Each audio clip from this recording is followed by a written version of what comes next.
Hey guys, Vance here. Today I'm going to do an oil change on my Kubota and make a short video on it. This is a pretty straightforward process. Drain oil, replace the oil filter, replace the oil, and you're done. But I thought I'd make a quick video of it anyway. This is my tractor is a subcompact tractor. It's a Kubota BX25B, and let's get started. Okay, let's take a look. If we pop the hood open here.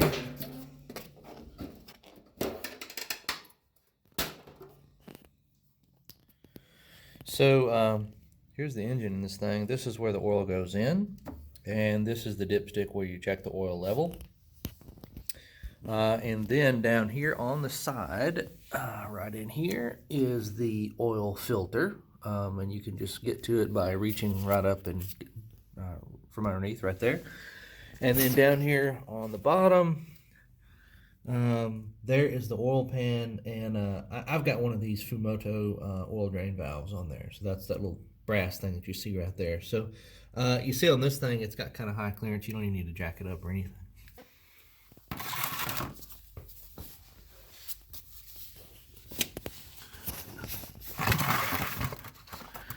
So get my pan here.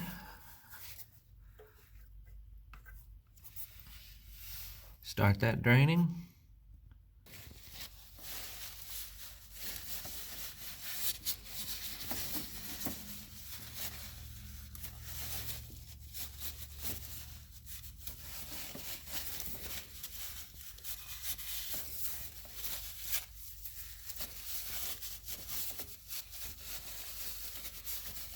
Just because there's so much dirt and dust, I always wipe that off really good.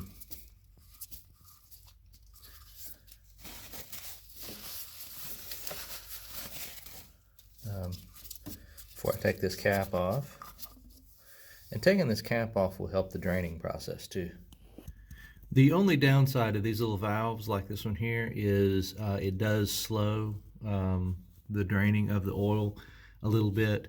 But the upside is it's very easy to do, and for something like a tractor that I'm going to be changing the oil in every year, and I plan on owning this thing for a long time, it makes it really convenient.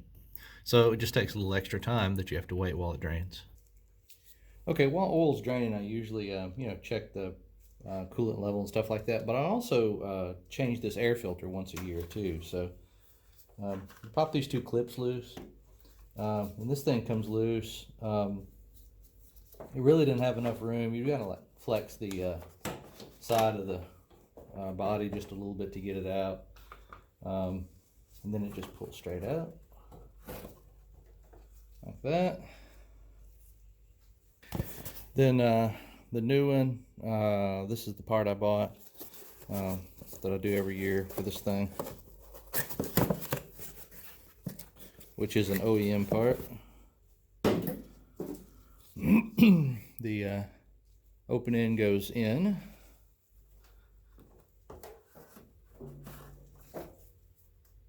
It goes in and it kind of stops, but then you want to give it a little push like that to seat it all the way in there so it's kind of held in on its own. And then when you put this thing back on, you just be sure that this is pointing up to the top. Again, you got to pull this out a little bit to get it in there.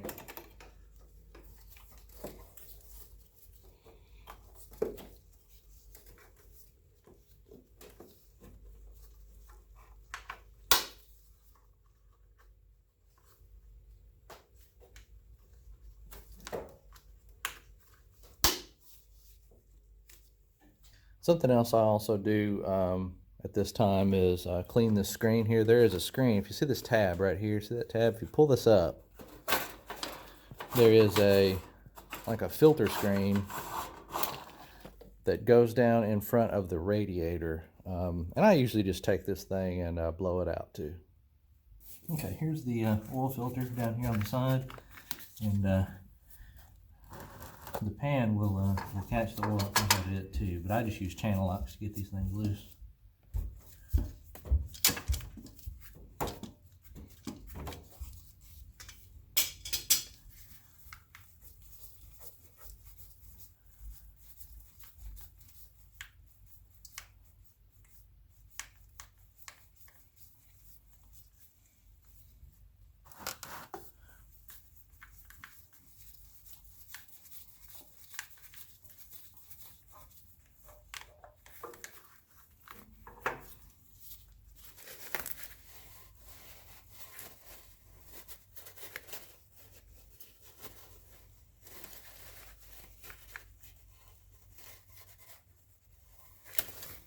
Okay, so here's the new filter. It has this little plastic coating on it.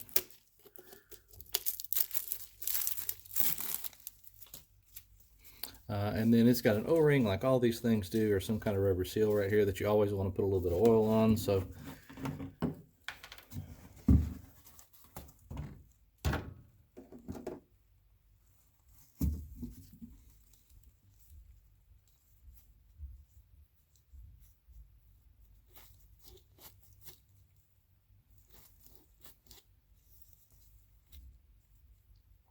I always like to put some in the threads here in the middle too.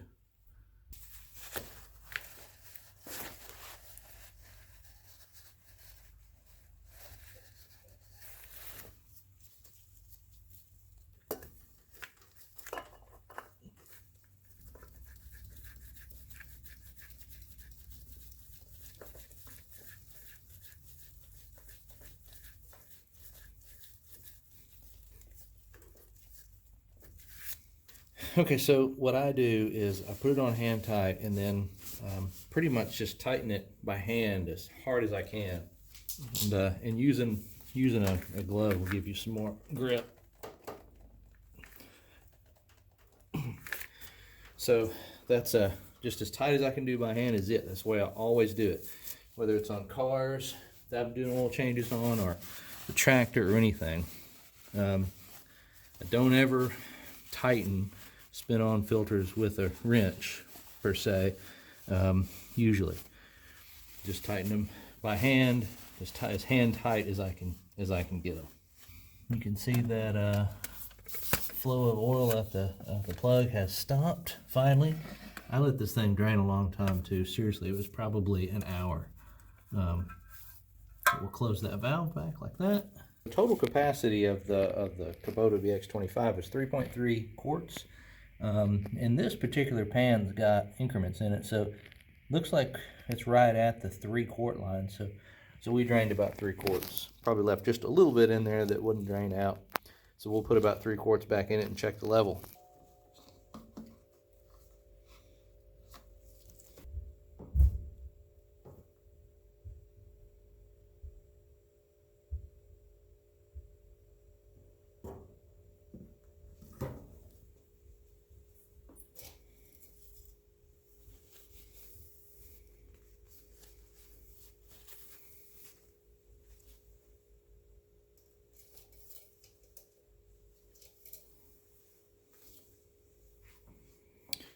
All right, I just approximated that, and actually that put us right in the range. And we will start this thing up and let that oil pump around, and then we'll check it again.